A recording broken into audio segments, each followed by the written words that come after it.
of the day to you, all of my fans, friends around the world. This is Esther Davis, and we are going to have the pleasure tonight of talking to one of my favorite people.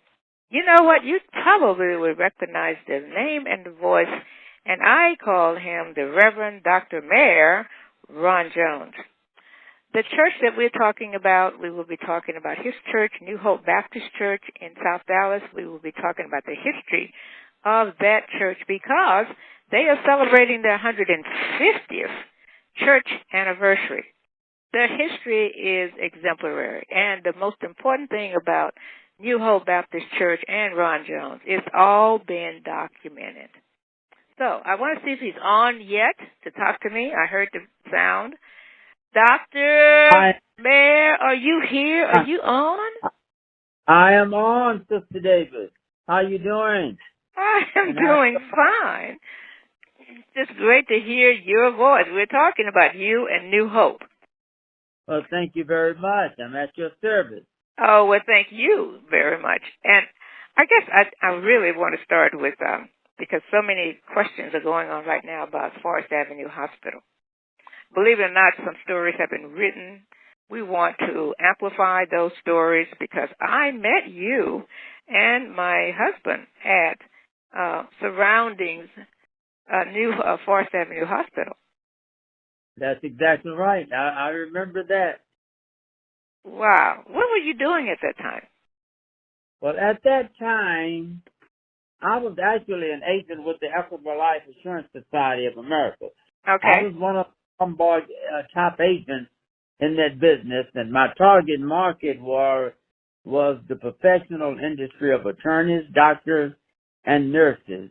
With my wife being a registered nurse and the weekend charge nurse at Forest Avenue Hospital, I met a lot of the doctors there, including yours truly, Dr. Dorsey, Dr. Mason, Prince Dr. Page. I can remember a bunch of those guys.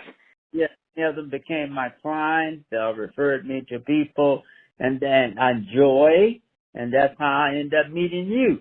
That's right, because I was in the law firm. Exactly. But you know, that whole era, that whole time was just amazing when I stopped and looked back on it. All of that history. Were you modeling at that time as well? I was modeling and working in the law firm. Yeah, I was modeling and I was just modeling down at Neiman Marcus. So I couldn't remember exactly. Oh gosh, yeah, I could go right down to Neiman Marcus. They let me have a 2-hour lunch. I come back to work at the law firm, which is right there on Old Forest Avenue, which is now Martin Luther King. But I want you to know how much I appreciate your time in getting these stories connected and out to the public. Forest Avenue Hospital was there how many years, Ron? Dr. Mayor Ron, how long was it there, you think? I cannot remember the date. I would have looked them up. We can look up the date, but it's the fact that it was so viable around the Forest Avenue Hospital. It was before that. So I know the late 60s, maybe, 73, 74, all through then. Many years. Many years ago, but it was there. We have a lot of people that it's now a vacant building. You're listening to Esther Davis on the Esther Davis Show. We are global in scope, and I'm talking to a very favorite person and his lovely wife. I have to say hello to Peggy Jones. We're talking about, hey, Peggy, I know you're on the line. You got to help us out here with all of this history. And we are talking about New Hope, and black history is in the black churches, and we need to be so mindful and terribly aware of that. But you're celebrating 150 years. Let's go to that subject, 150 years. And you have had a principal part of this whole history, at least the last 20, 30 years. Yes, I have. New Hope founded in July 1873 by 7 families, and we will be celebrating our 150th anniversary of faithful witnessing as a church, June 23rd, this coming Sunday. Wow. But now I have your part in this. How long have you been a member? Just a member. Let's start as a member of New Hope. How long have you been a member? for 54 years. 54 years. 54 years. To my audiences, I want you to know that it's amazing. I hope I get this right this time. Now, you can correct me. You have been a 4-term interim pastor of New Hope Baptist Church and a 3-term mayor of Garland, Texas. Well, you're absolutely right. When I came to New Hope under Dr. H. Red James, there were several ministries he asked me to be involved in. Right, right. Administering the communion and the visitation to the sick and shut in, and to provide audio ministry. It was very, and nothing sophisticated back then, but we were able to accomplish what we wanted to do. Okay. And then after James left, after 27 years, then the church asked me to be interim pastor. So that was in 1985. Wow. I was in public administration. Okay. And then after consulting with Judge Bedford, Dr. Todd, Bernard Williams, Gentry Simmons, Barbara James, these were the leaders of the church in their various ministries. They knew my career in public administration. Right. At the time, but they felt I could also handle the business and ministry of being an interim pastor. So I then served as interim pastor from 1985 to mid-1987. At that point, we called Reverend Victor Hall. Calling Victor Hall, who was from Dallas, who came out of court. We had gotten a very high, favorable reference from the Dr. E.K. Bailey, recommended Victor. I had heard the name before, a young man freshly coming out of Dallas. Well, he had come out of E.K. Bailey, had served under his mentorship, so we knew he was a powerful, well-grounded in the gospel ministry coming under E.K. Bailey, having gotten his Tentative Institute training from Southern Bible, graduated from college, from Morehouse. He was a Morehouse graduate. From Morehouse, yeah, he was a Morehouse. Now, when did when were you first elected as an officer, public office? When were you first elected in Garland? Oh, in Garland. In Garland. I was assistant city manager. I go back, graduated all the way up into executive management in the 80s. Became a managing director over about 5 or 6 departments. Then became assistant city manager in 1999. And then I had a total of about 14 different departments that I directed, those managers. And then I retired in 2005. And after retiring in 2005, then Hurricane Katrina hit New Orleans. And shortly after I retired in May of 2005, and the council and the mayor called me back and asked me to be a management consultant and take the lead on establishing a relief center for the influx of citizens coming from New Orleans. Oh, wow. The federal government had ordered an evacuation of New Orleans. And so most all those people came to North Texas. Yes. I remember that very, very well because our convention center was packed up here. Exactly. But then Dallas was ordered by the federal government. So when FEMA get involved, they don't ask you. They give orders to the local government bodies. Right. It was ordered to set up a relief center. And the mayor and city manager felt that since I had so much management experience and so many people were used to working for me, taking directions from me, they asked me to come back and help set up that relief center that had to serve thousands of people.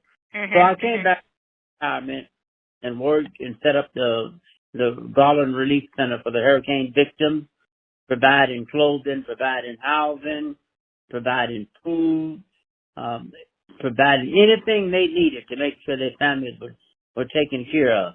And we did that very effectively and successfully, working with the churches, with the community nonprofit agencies and so forth. And so effective, many of the people who got jobs, got housing, did not go back to New Orleans. They just fell in love with North Texas. Mm-hmm. And they stay here. Absolutely. They sure did.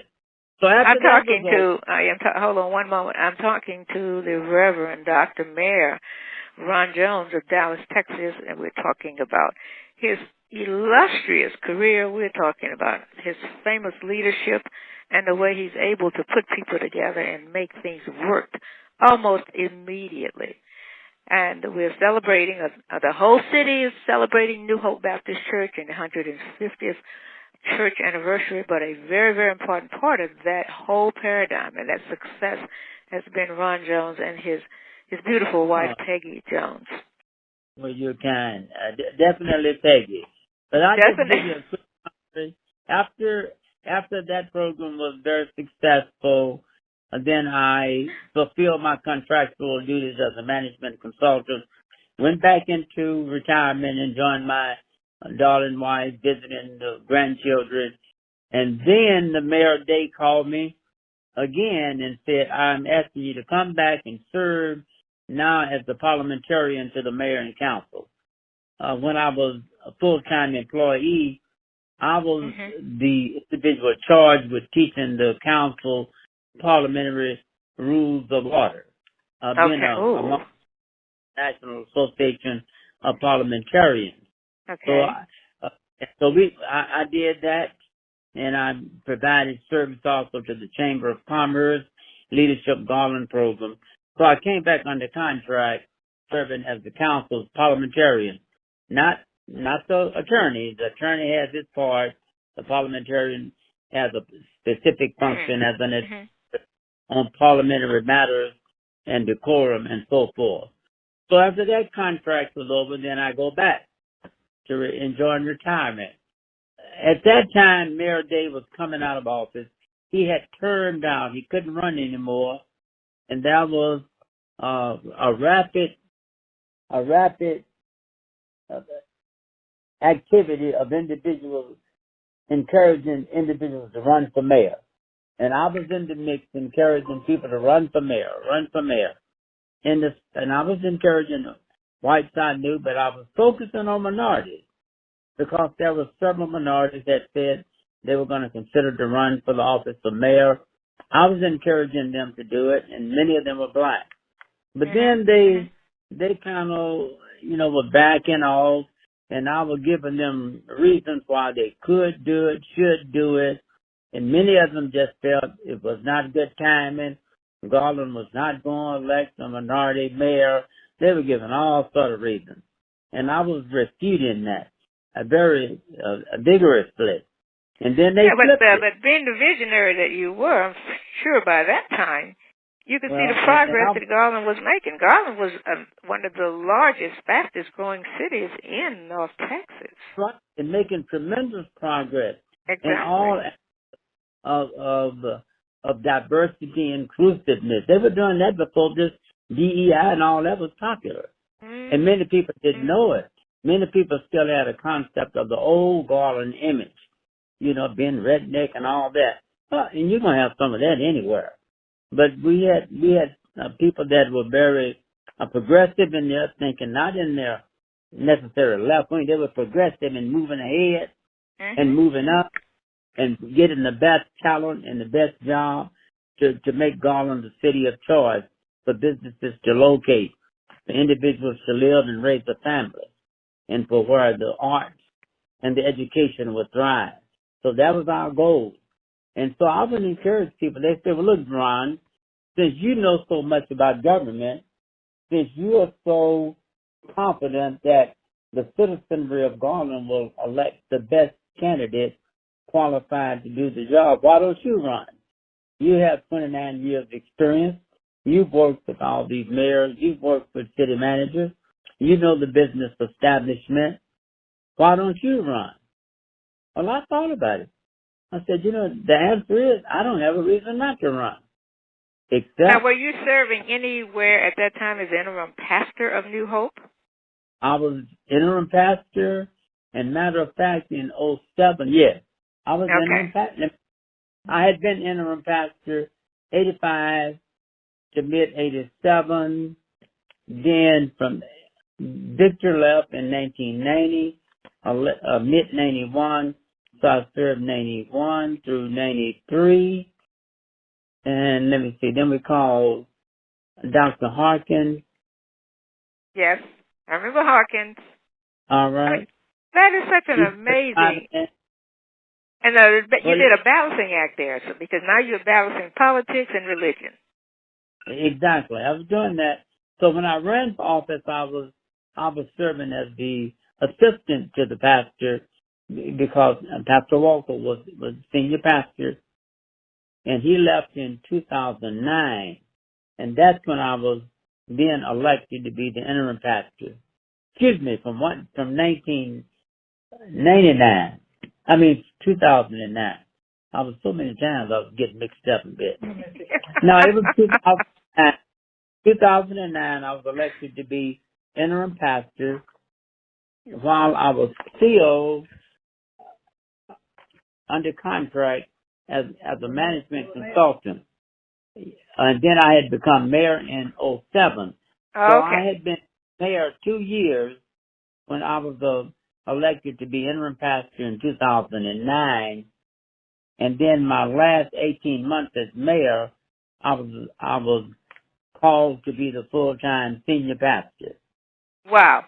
That is an amazing career. We have got to get that in writing into all of the history books, because New Hope, I think, came to Texas, or it was in Texas, because that's people refer to New Hope as Maynard Jackson's original church, the former mayor of Atlanta. Well, that's true. He was raised in the church from a baby to I forgotten what age when the family moved.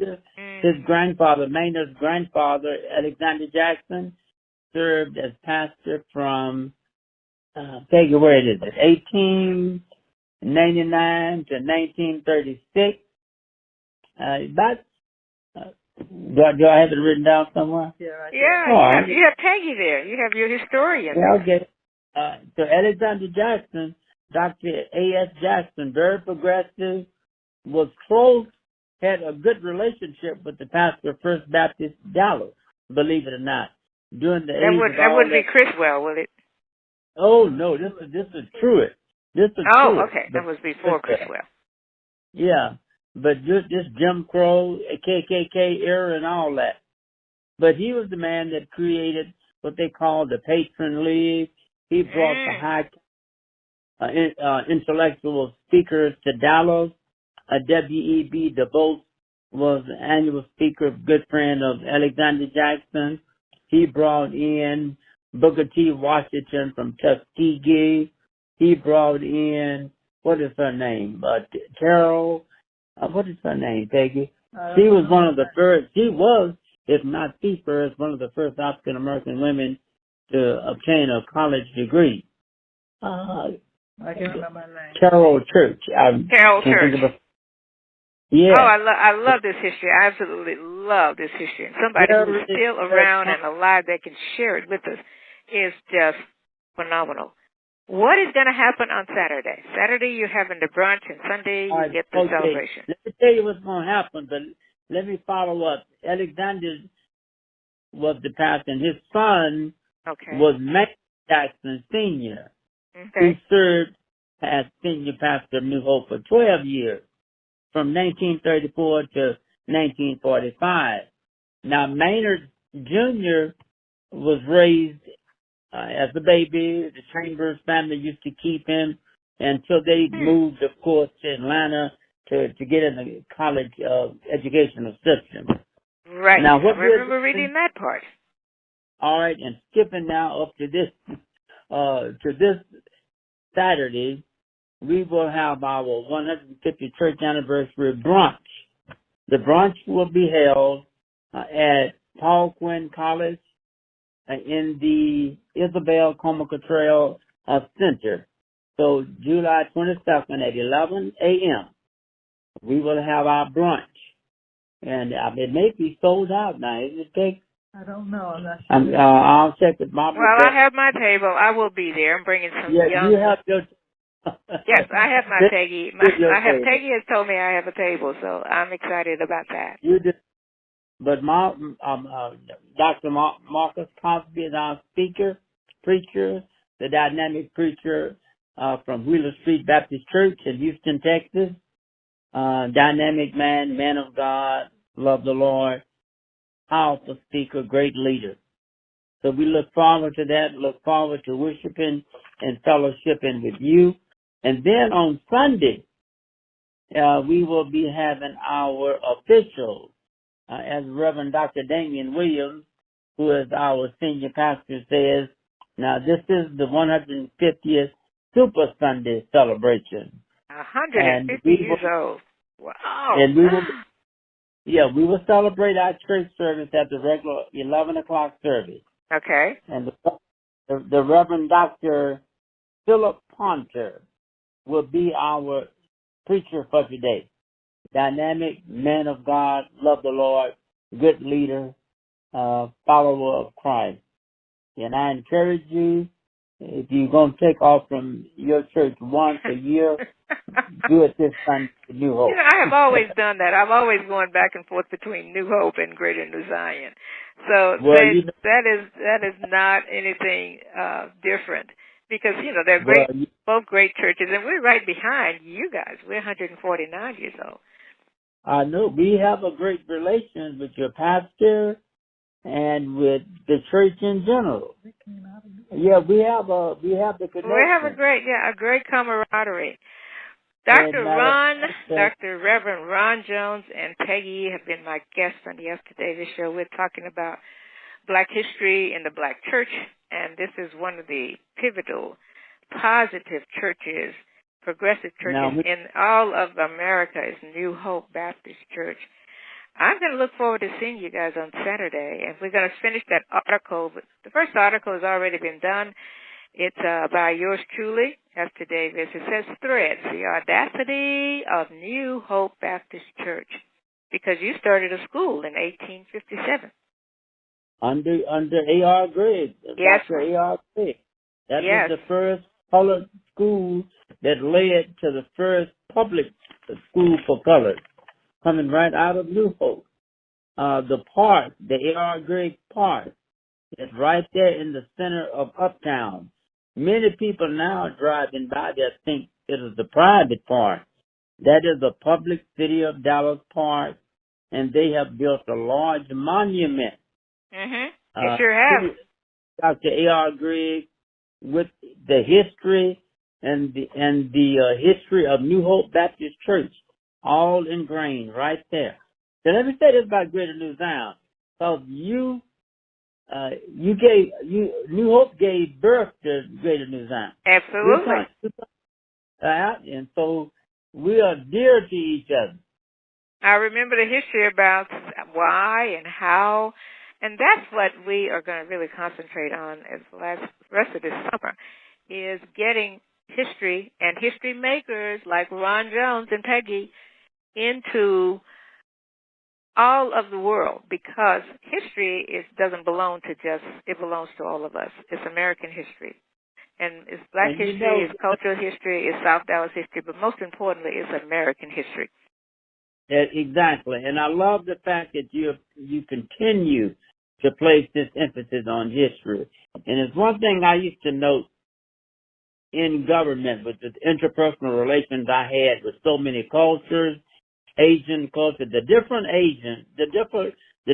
cultures in Asia, the Koreans, the Vietnamese, the Chinese, and the so forth, and the different religious groups.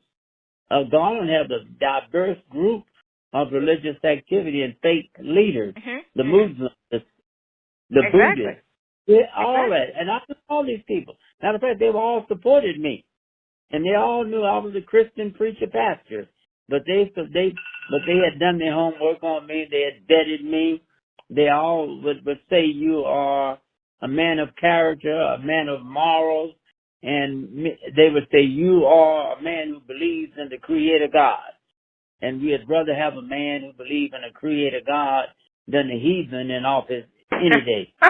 They say a lot. They say that a lot. My guest is the Reverend Dr. Mayor Ron Jones, who is we're so grateful for him. Yes, give me a final word. New Hope has been blessed to have great pastor leaders. We're blessed to have a young, dynamic visionary in the Reverend Dr. Damian Williams and his wife, Dr. Latasha Williams, and children. But we've had great leaders in our ministries and auxiliaries.